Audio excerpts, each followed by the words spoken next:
वैदिक काल। हम लोग प्रतिदिन वैदिक काल से शुरुआत करते हैं, इसके बाद बहुत सारे जीके के एरिया करते हैं। तो वैदिक काल का जो काल है ये 1500 बीसी से लेकर यानी बिफोर क्राइस्ट से लेकर और 600 बीसी के आसपास को माना जाता है।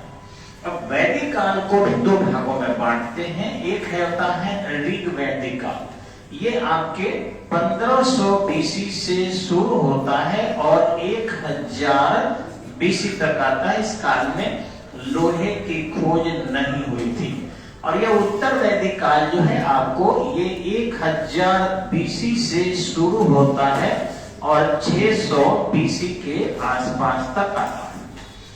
600 के बाद जो काल आता है 300 ईस्वी पूर्व तक यानी चौथी शताब्दी तक, वह सूत्र काल माना जाता है। सूत्र काल में महात्मा बुद्ध ने, महावीर ने, अजित केश काम्बली ने, संजय गणेशपुत्र ने, पाकुद कात्यायन ने, नौखली पुत्र गोशाल जैसे विद्वानों ने धार्मिक सुधार किया जिससे समाज का उत्थान हो सके और समाज आगे बढ़ सके।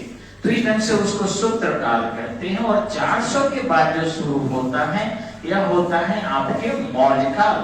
फिर बाद में देखे होंगे एक से एक काल के रूप में गुप्त काल आ जाता है, फिर राजपूत काल आ जाता है, सल्तनत काल आता है, फिर मुगल काल आता है और आधुनिक काल आते हैं, बांट जाते हैं। ऐसे इतिहास को 3 ही कालों में बांटा जाता है, प्राचीन काल, मध्य काल और आधुनिक काल, जो मैंने पहले ही विभाजित कर दिया है आप लोगों को। यहाँ वैदिक काल को 2 भागों में। अब देखिए एक मिशन बता रहा हूँ। एक मेरे यहाँ पढ़ने वाली बच्ची थी, यही जैथर मसरक की, बहुत बड़ा अधिकारी है उत्तराखंड में है, उनका हस्बैंड भी IPS है, ऑलरेडी वो जो है इनकम टैक्स ऑफिसर है, हो सकता है कमिश्नर भी हो चुकी हो। तो मैं बता रहा हूँ उसने जब IAS की परीक्षा दी और मेन में लिख के तो क्या गलती लिख कर आई वो मैं बता रहा हूँ। उस समय मैं राउत दिल्ली का टीचर था, तो मैंने छपरा होने के कारण थोड़ा सा स्नेह तो हो ही जाता है अपने राज्य होने के कारण, अपना जिला होने के कारण। तो मैंने पूछा क्या आपने परीक्षा में दिया है, तो उसको आया था एग्जाम में कि पूर्व वैदिक काल का वर्णन करें। तो उन्होंने कहा कि वैदिक काल के पहले का, उत्तर वैदिक होता है वैदिक काल में बाद का, अब पूर्व वैदिक काल का वर्णन करें। तो सोची कि वैदिक के ठीक पहले तो हड़प्पा सभ्यता ही था, पूरी हड़प्पा सभ्यता के बारे में लिखकर चलिए। हमने कहा निश्चित तुम्हारा मेन नहीं होगा, तुम असफल हो जाओगे। बोले कैसे? हमने कहा वैदिक काल को ही 2 में बांटते हैं, इसको कहते हैं पूर्व वैदिक। क्या कहते हैं? पूर्व वैदिक बोलते हैं। तो ये हो गया आपको पूर्व वैदिक। क्योंकि इसमें एक ही पुस्तक लिखा गया था इसलिए ऋग वैदिक भी बोलते हैं। तो माथा पीटने लगी क्या हो गया, एक एक शब्द के अर्थ नहीं समझने से गलत हो जाता है। और इसमें किताब का नाम इसलिए हम लोग लिखते हैं कि इसमें कई यजुर्वेद भी लिखा गया था। अब देखिए कि जब यजुर्वेद लिखा जाए या सामवेद लिखा जाए या अथर्ववेद लिखा जाए, अब आप सोचिए कि इतना नाम लिखा जाए, बोला जाए यहाँ तो एक किताब था तो हमने ऋग्वैदिक कर दिया, लेकिन यहाँ बोलना यजुर्वेद, सामवेद, अथर्ववेद, काल, कितना लंबा हो जाएगा। इसलिए इस 3 किताब को हम लोग नाम नहीं लेते हैं, केवल उत्तर वैदिक। लेकिन जब उत्तर वैदिक होगा तो पूर्व वैदिक भी होना चाहिए। तो वैदिक काल में ही जो पुराना है उसको हम कहते हैं पूर्व वैदिक। अब वैदिक में ही जो बाद का है उसको बोलते हैं उत्तर वैदिक। देखिए ना इसी के बीच तो आ रहा है, 1500 से 600 बीसी है, तो 1500 से 1000 तक पूर्व वैदिक या ऋग वैदिक, और इसको 1500 से 1000 तक, ये 1000 से 600 तक को उत्तर वैदिक कहिए या फिर इसको यजुर्वेद, सामवेद, अथर्ववैदिक कहिए, जो आपको नाम अच्छा लगे कहिए। तो इधर से इसे 2 भागों में बांटा जाता है। इन दोनों में क्या डिफरेंस है, क्यों बांटा गया, तो थोड़ा सा उसको जानने की आवश्यकता। तो सबसे पहले तो इन नामों को थोड़ा सा मिटाना पड़ेगा, क्योंकि देखिए है क्या, ये नहीं मिटाएंगे हम तो लिख नहीं पाएंगे, थोड़ा जगह घट जाएगा। तो इनमें जो अंतर है, डिफरेंसेस है, वो जानना जरूरी है। ये लोग जो थे यायावर थे, यायावर समझते हैं ना, मतलब घुमंतु, पशुचारी। स्थिर इनका जो है समाज नहीं था, ये पशुचारी थे, ठीक है। और ये अस्थावर थे। उत्तर वैदिक काल के लोग क्या थे? अस्थावर थे। ठीक इसी ढंग से पशु का महत्व अधिक था। पशु यानी गाय का महत्व आर्थिक रूप से अधिक था। ऐसे तो गाय का महत्व आज भी है धार्मिक रूप से, हम लोग पूजते हैं गौ माता को, लेकिन वहां आर्थिक और सांस्कृतिक दोनों प्रकार की महत्ता थी।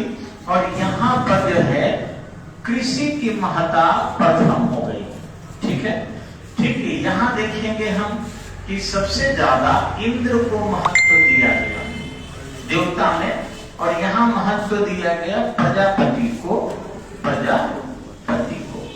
यहाँ जो था जाति का निर्धारण जन्म पर नहीं था, यानी जो वर्ण व्यवस्था थी वह थी।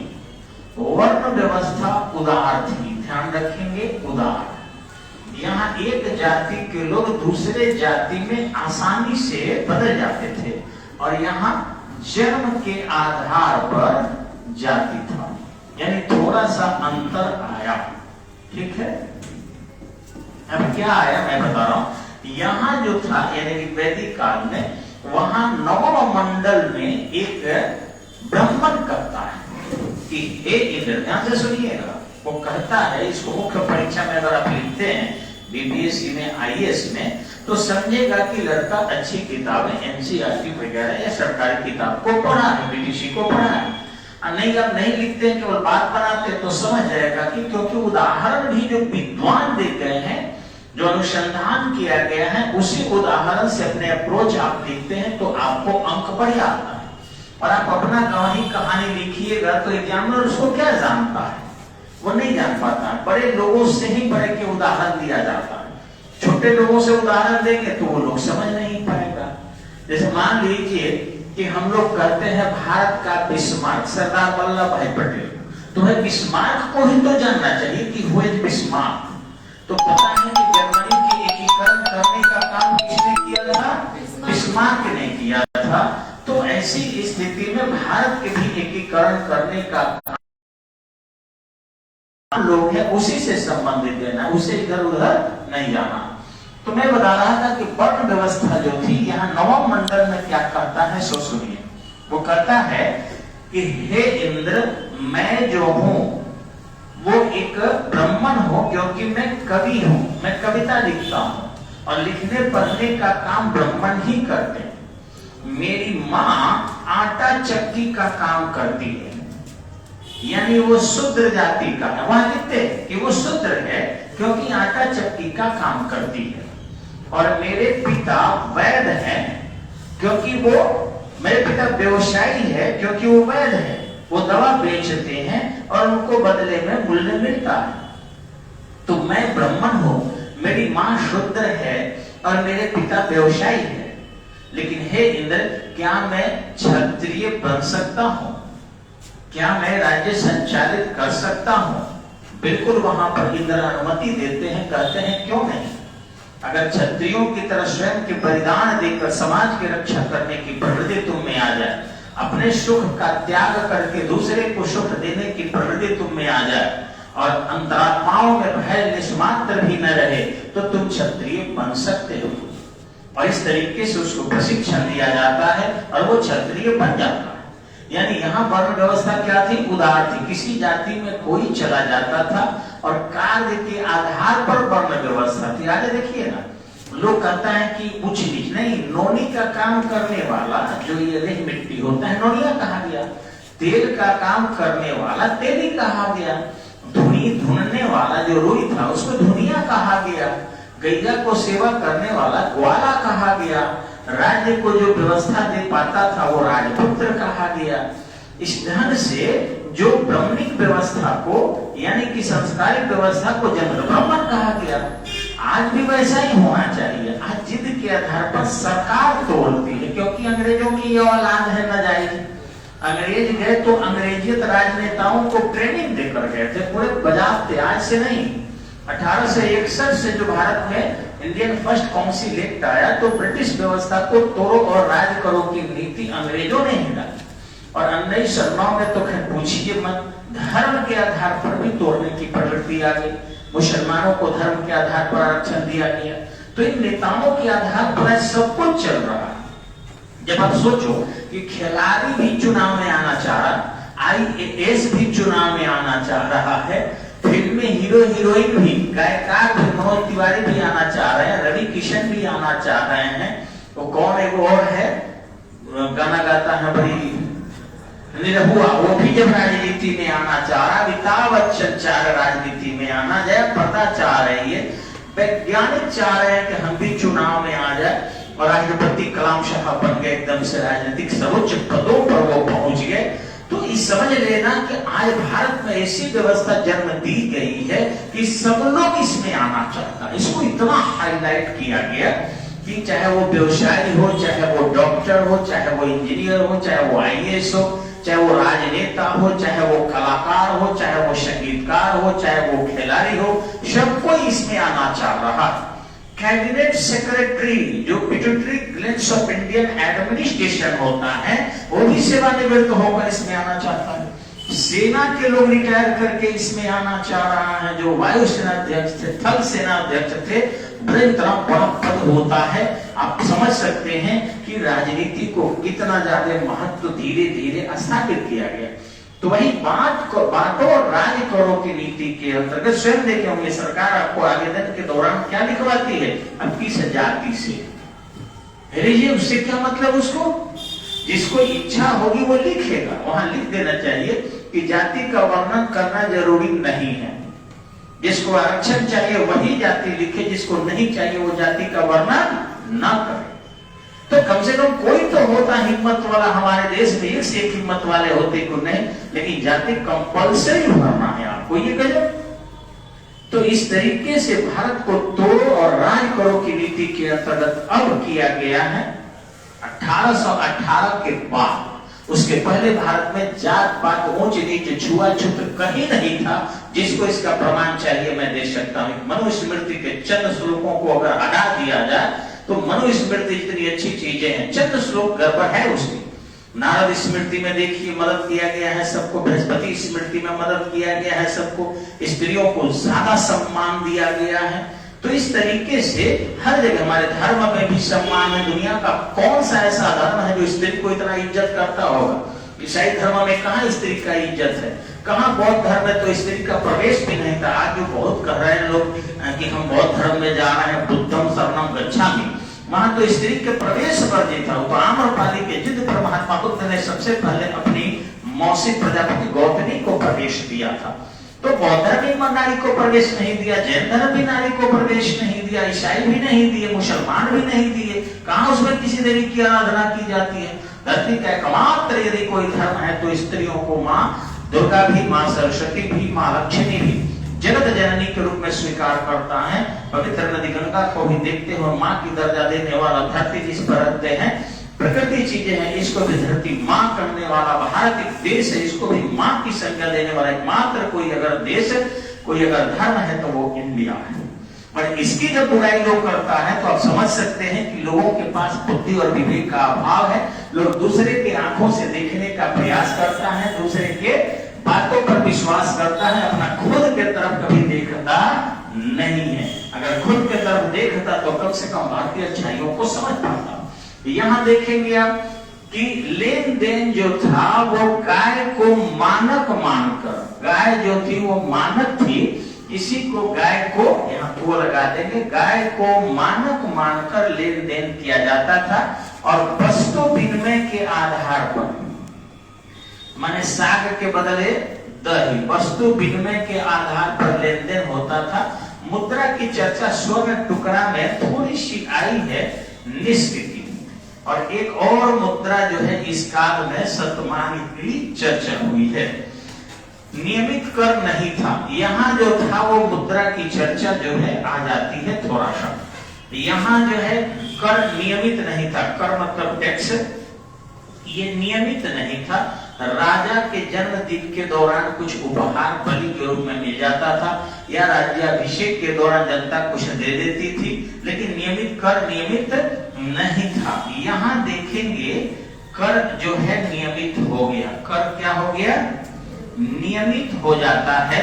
और धीरे धीरे जो है राजस्व की प्राप्ति के लिए, जमीन से जो उपज है उसका हिस्सा लेने के लिए लठैत भी नियुक्त कर दिए जाते हैं। थोड़ा सा इसे मिटा दिया जाए ताकि फिर से एक बार और इसके डिफरेंसेस को समझ सकें आप जी। हम देखेंगे कि क्या हो रहा है आगे। यहां जो था इस काल में, यानी कि पूर्व वैदिक काल में, उधर उत्तर वैदिक काल था, ये ध्यान रखिएगा, उत्तर वैदिक काल।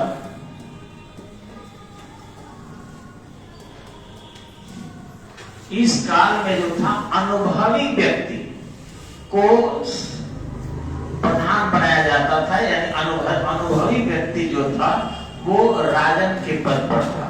यहाँ राजन का पद जो था ये वंशानुगत होने लगा।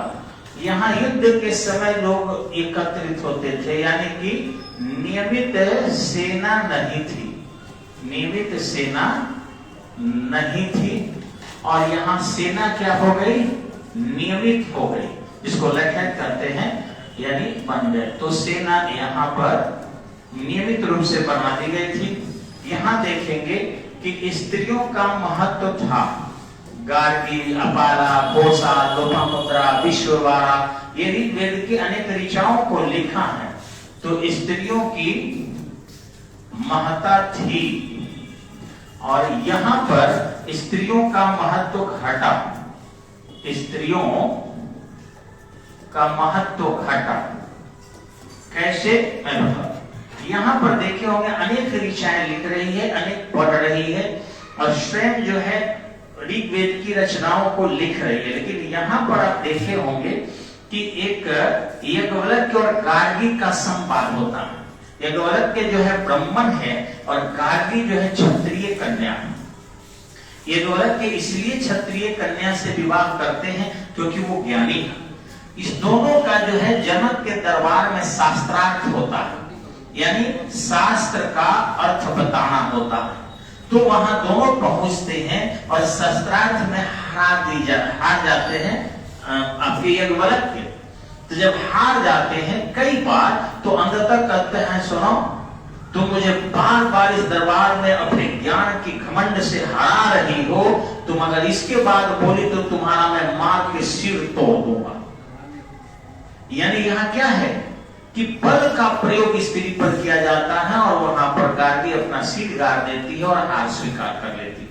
यानी ज्ञान के आधार पर गार्गी नहीं हारती है। ज्यादा बोलोगी तो सिर तोड़ दूंगा, ये ऑलरेडी पुस्तकों में आया है, ये गलत के प्रयोग करते हैं। यानी यहाँ पर स्त्रियों का महत्व थोड़ा क्या हुआ, कम हुआ। यहाँ पर विवाह 16 वर्ष से ऊपर ही किया जाता था।